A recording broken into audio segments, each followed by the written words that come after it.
Neste momento eu quero nos trazer uma breve reflexão que se encontra no primeiro livro da Bíblia, Gênesis, o livro do início.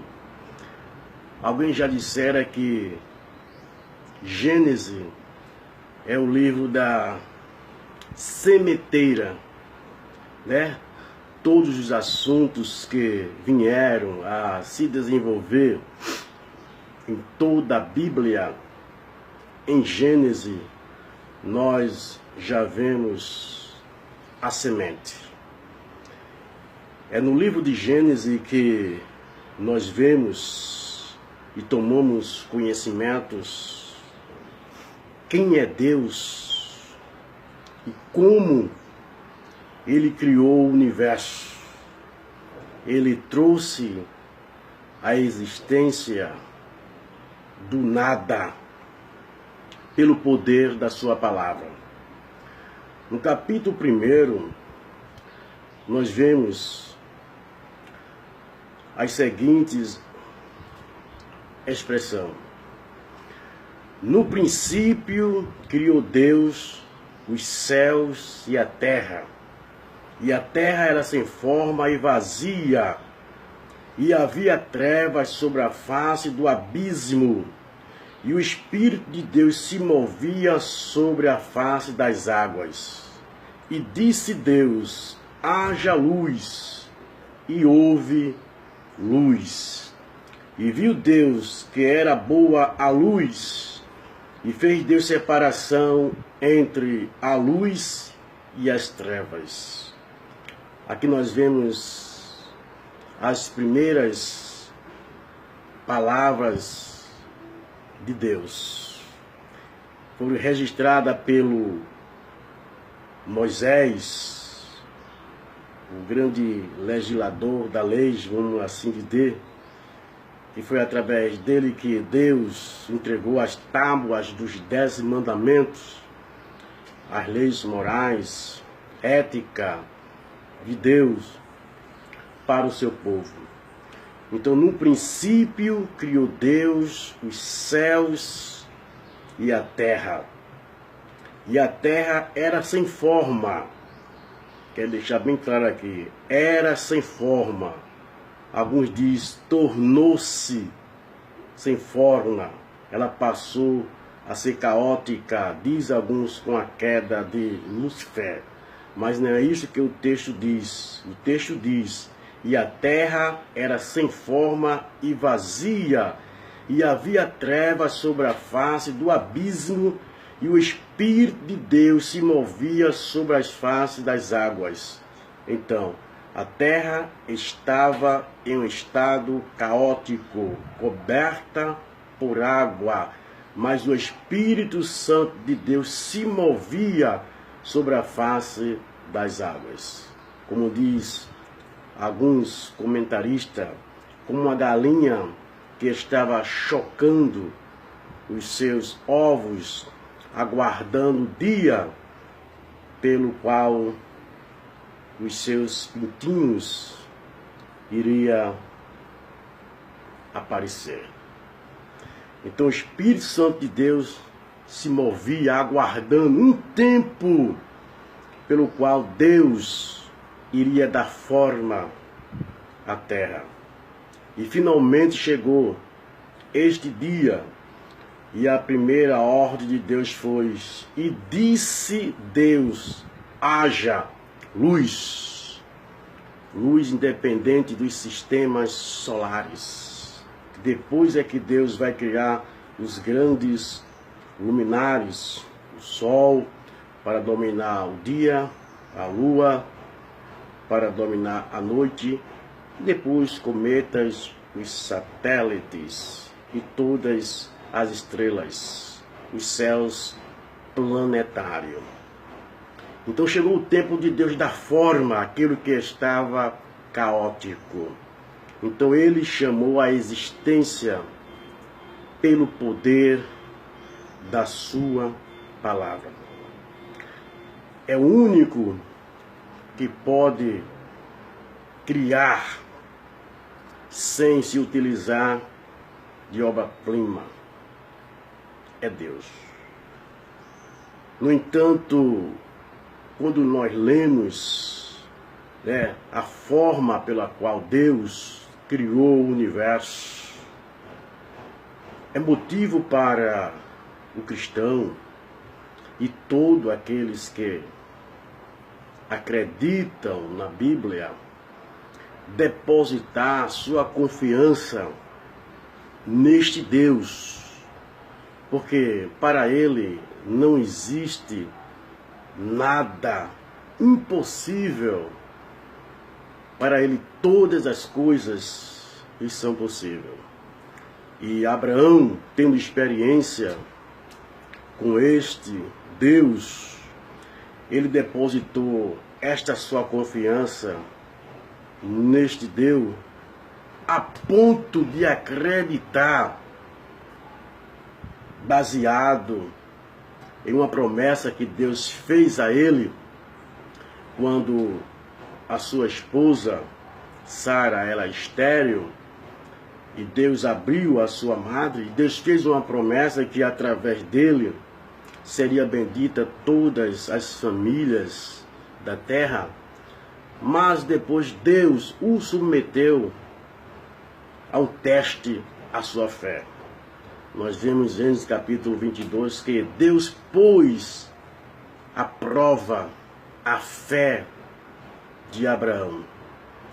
E Abraão, ele não questionou quando Deus pediu o seu único filho para que ele oferecesse em sacrifício. Ele iria oferecer o seu filho em sacrifício. No entanto, Abraão cria que Deus era poderoso para ressuscitar o seu filho. E a Bíblia diz como figura isto aconteceu. Foi revelado aos escritores hebreus. Nós não sabemos quem escreveu, 11, versículos 18, 19, 21. Como figura isto aconteceu. Veja que tamanha fé teve Abraão em Deus quando a sua fé foi posta, foi testada, foi provada. Então, o propósito de eu fazer um comentário, uma breve reflexão com respeito ao estado caótico da terra, e que houve um tempo para Deus dar forma a esta terra, tirá-la desse estado caótico, é mostrar que para Deus nada é impossível. Talvez alguém esteja vivendo momentos caóticos, ou seja, tudo aparentemente parece que está perdido, não tem mais jeito. Mas eu te digo que o Deus das Escrituras, o Criador dos céus e da terra, a Ele pertence todo o poder nos céus e na terra, e que não existe nada impossível para Ele. Pode ser até que para você, para a medicina, para algum juiz, a sua causa foi tida por perdida. Mas eu te digo uma coisa: a última palavra sempre deve ser de Deus.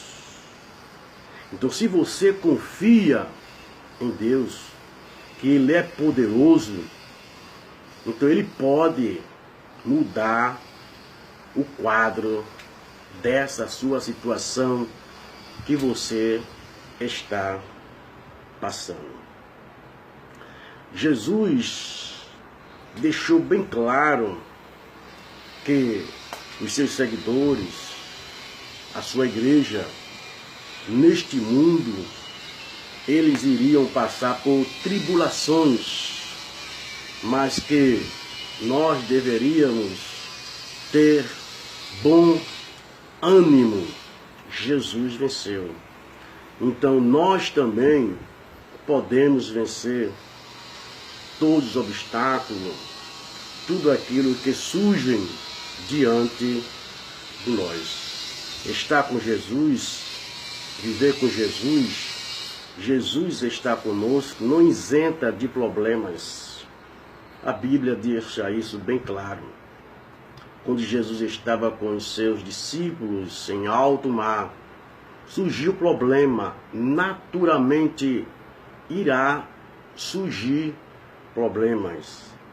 Há problemas que surgem naturalmente porque nós estamos sujeitos. E há problemas que são permissão de Deus para a prova da nossa fé.